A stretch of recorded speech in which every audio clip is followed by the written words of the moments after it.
Boa tarde. Rapaz, Hoje é dia 4 de abril de 2025. Nós estamos de tarde hoje, né? cenário diferente. Excepcionalmente aqui dentro do quarto, que o João tá bem, mas teve febrinha de madrugada, agora também estava com um pouquinho, nem foi para a escolinha. E a gente está cuidando. Ele está expectorando bastante, e isso daí também, né? É um bebê, ele não sabe pôr para fora, fica segurando aquilo nele, aí dá enfermidadezinhas de febre e tal. É que lá onde a gente grava é um pouco longe, e aí fica difícil ouvir ele chorar se ele E acordar, né? também hoje, né, desde madrugada o tempo Só virou, chove. tá chovendo bastante, né? Não agora, a chuva vem e vai, mas quando vem dá aquelas pancadas. Então não dá pra gente arriscar, né? Até porque a Joana tá na escola. E aí deixar ele sozinho no quarto não pode, né? Vou ler rapidinho, senão ele acorda. Então vamos lá. Então a palavra de hoje está no livro de 1 Reis, capítulo 13. E é uma palavra que fala muito sobre obediência sobre obediência e discernimento do Espírito, tá? Então começa assim. Quando Jeroboão se aproximava do altar para queimar incenso, veio de Judá um profeta do Senhor, não diz qual é o nome desse profeta, e caminhou em direção ao rei. Então, por ordem do Senhor, o profeta gritou: Ó altar, o Senhor diz que um menino chamado Josias nascerá na família de Davi, e ele sacrificará em cima de você, ó altar, os sacerdotes dos altares idólatras que estão nas montanhas e que vieram aqui para queimar incenso, e ossos humanos serão queimados sobre você. Né? Josias, esse foi um rei muito obediente ao Senhor. Então, deu uma prova de que o recado vinha do Senhor. Este altar se rachará, e as cinzas que estão sobre ele se espalharão no chão. O rei Jeroboão ficou muito irado com o que o profeta havia dito. Ele deu ordens para os seus guardas: prendam este homem. E estendeu a mão contra ele. No mesmo instante, o braço do rei ficou paralisado naquela posição, e ele não podia puxar o braço na posição normal. Quando você ataca um homem realmente de De Deus, No mesmo momento apareceu uma grande rachadura no altar e as cinzas se espalharam exatamente como o profeta disse que iria acontecer. Esta era a prova de que o homem de Deus tinha falado em nome de Deus. Então o rei disse ao homem de Deus: Ore por mim e peça ao Senhor, o seu Deus, que o meu braço se movimente novamente. O seu Deus, tipo, não era o dele mais? não. Então o homem de Deus orou ao Senhor e o braço do rei ficou bom novamente. E o rei disse ao homem de Deus: Venha ao palácio comigo, descanse um pouco e coma alguma coisa, e eu o recompensarei. Mas o homem de Deus disse ao rei: Mesmo que você me desse a metade do seu palácio, eu não entraria nele, nem comeria pão ou beberia água neste lugar, porque o Senhor me proibiu de comer qualquer coisa ou beber água enquanto estou aqui. Eu não posso voltar para Judá pelo mesmo caminho. Então ele voltou para o outro lado de Betel. Acontece que havia certo... Então até aqui o profeta foi obediente, escutou de Deus uma recomendação, fez exatamente como Deus mandou, né? Acontece que havia certo profeta já idoso que morava em Betel. Seus filhos foram para casa e contaram ao pai o que o homem de Deus de Judá havia feito naquele dia e o que ele tinha dito ao rei.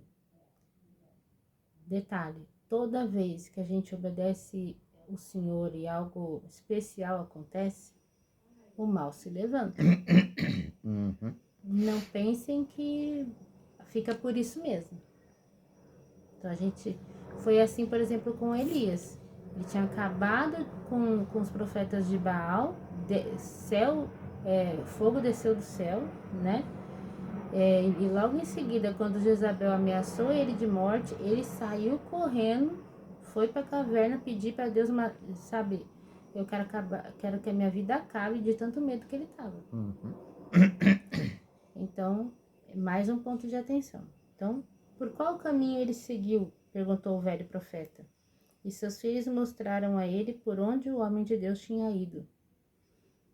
Depressa, selem o jumento, disse o velho aos filhos. E quando eles selaram o jumento para o pai, ele montou e foi atrás do homem de Deus até que o encontrou assentado debaixo de um carvalho. É você o homem de Deus que veio de Judá? Perguntou o homem. Sim, sou eu, foi a resposta. Então o velho profeta disse, venha para casa comigo e coma alguma coisa. E o homem de Deus disse, eu não posso ir com você, porque eu não tenho licença para comer nem beber água neste lugar. O Senhor me deu essa ordem, não coma nem beba água ali, nem volte pelo mesmo caminho por onde você veio. Porém o profeta idoso disse, eu também sou profeta como você, e um anjo me deu uma mensagem da parte do Senhor. Faça-o voltar com você para sua casa para comer pão e beber água. Mas ele estava mentindo, o velho. Então o homem de Deus voltou com ele e comeu e bebeu água em sua casa. Por acaso, o homem de Deus teve o cuidado de consultar a Deus se realmente o anjo tinha falado com aquele velho? Não. Olha aí a questão do discernimento. A gente não pode confiar em ninguém. Mesmo que o peso da... Como é que é? Da idade, né?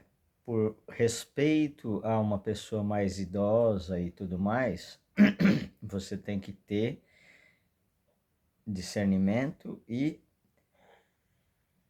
estar em contato direto com o Pai. Porque se ele deu uma ordenança, nós já relatamos aqui algumas que eventualmente ele permitiu que nós testemunhássemos e que no nosso entendimento a gente fez uma parte e a outra parte ficou por fazer, ou cedemos por causa de não estar num lugar que eventualmente a gente não tem tanta intimidade e tudo mais, não querer criar uma confusão e tal. E ele diz, se eu dei uma ordem e não dei outra contra-ordem, é para seguir a ordem. Então, enquanto estavam sentados à mesa, veio uma mensagem do Senhor ao profeta idoso, que o havia feito voltar, e ele falou ao homem de Deus de Judá. Assim diz o Senhor, você desafiou a palavra do Senhor e não obedeceu a ordem que o Senhor, o seu Deus, deu a você. Porém, voltou e comeu pão e bebeu água no lugar em que eu disse, não coma pão nem beba água. Por isso, seu corpo não será sepultado no túmulo dos seus antepassados. Quando o homem de Deus acabou de comer e beber, o profeta idoso selou o jumento em que o profeta ia montar. E ele partiu de novo. Mas no caminho apareceu um leão, atacou e matou o homem, e o seu corpo ficou distendido na estrada, com o jumento e o leão parados ao lado dele. Imagina, um jumento e um leão ali, de boa, né? Os que passaram e viram o corpo deitado e o leão parado calmamente ao lado dele, contaram o fato em Betel, onde morava o profeta idoso. Quando ele ouviu o que tinha acontecido, disse, é o homem de Deus que desobedeceu a ordem do Senhor. O Senhor cumpriu o que tinha dito, fazendo que o leão o matasse. Então o profeta disse aos seus filhos, aprontem o meu jumento, e eles o fizeram.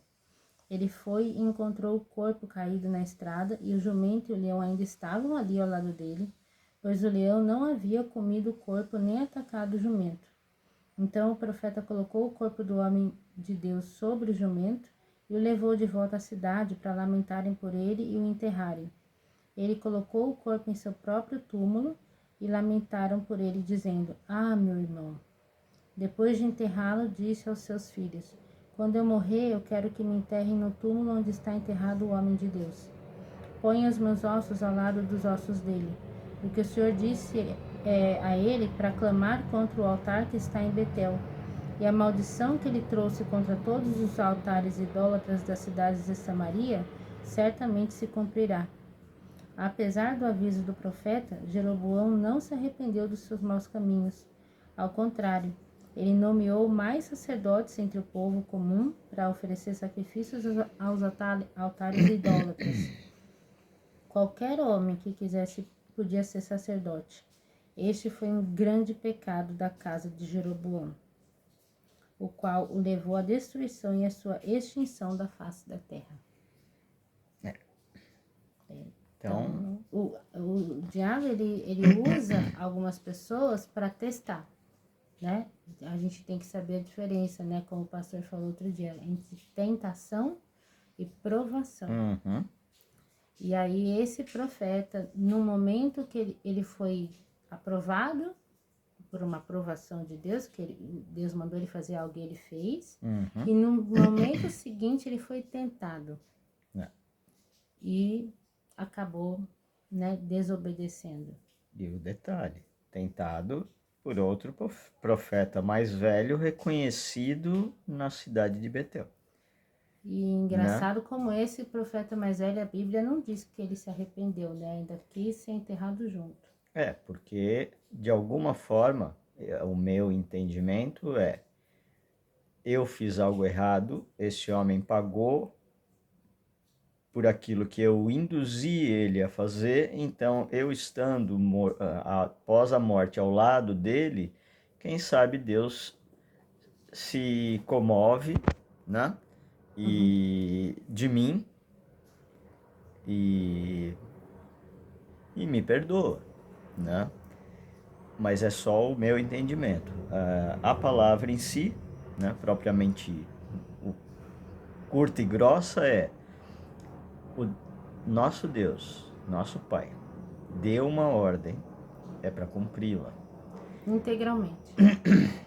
Não escute outras palavras se ele não falar diretamente com você. Se ele falou, ele não vai usar outra pessoa para dar uma contra-ordem. No caso, esse profeta aqui, ele estava mentindo mesmo, mas às vezes acontece da gente, mesmo tendo, eu vou falar por mim, né? Mesmo tendo intimidade com Deus, eu sempre fico, meu Deus, mas será que eu estou ouvindo a sua voz mesmo? Ou é a minha consciência, a minha mente falando comigo? Me dê discernimento, me ajuda, né? E esses dias mesmo eu fui conversar com uma outra amiga que é profeta também, sabe? E ela me aconselhou de algo que não estava batendo com aquilo que Deus falou para mim primeiro, sabe? Mas eu tenho certeza que não foi para me fazer mal ou com a intenção de me desvirtuar, até porque eu nem tinha compartilhado o que Deus tinha falado comigo. Então, para mim aqui, essa palavra está sendo um aviso. Como quem diz, eu já falei com você, o que você tem que ficar perguntando para os outros? Essa mensagem já veio. Né? E então eu agradeço sempre, né, ao Senhor pelo cuidado que Ele tem comigo, a paciência, né, das minhas inseguranças. Ele sabe que a minha carne é assim, né, porque se você passa uma infância, uma adolescência sendo desacreditada inúmeras vezes, é através dessas experiências que Ele está forjando o meu caráter para que eu possa ganhar confiança, entendeu? Naquilo que Ele me fez para ser, né? E não o que fizeram comigo. Então eu agradeço hoje, né? Foi uma palavra muito preciosa.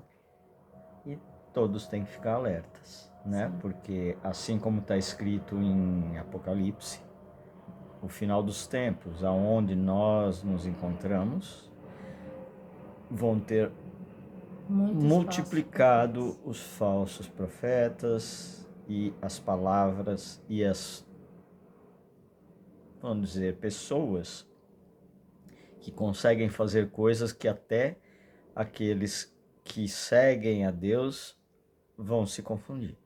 E é engraçado que assim, Ele tem me dado também o discernimento de espírito, né? Quando o Ralph precisou de mim mais cedo para saber se ia por um caminho ou outro, o Senhor na hora, ele me toca e fala, olha, o discernimento é esse, faz isso, faz aquilo. Eu não tenho dúvida, sabe? Vem e pronto, né? Agora, nem sempre eu consigo aplicar isso para mim mesma, né? Mas ele usa pessoas. Eu estava com outra questão aqui, né? Nessa tarde, e aí um amigo nosso mandou uma mensagem, né? Que falava exatamente sobre Judas e Jesus. O quanto Judas não amava Jesus, ele amava aquilo que ele achou que Jesus poderia fazer. Que a expectativa dele era que Jesus virasse um rei e acabasse com Roma, com o poder de Roma sobre o povo, né? E quando ele viu que não era nada disso, que Jesus seria crucificado, ele não pensou duas vezes e se vendeu, né? Vendeu Jesus, na verdade, traiu Jesus. Mas nem por isso Jesus deixou de chamar ele de amigo.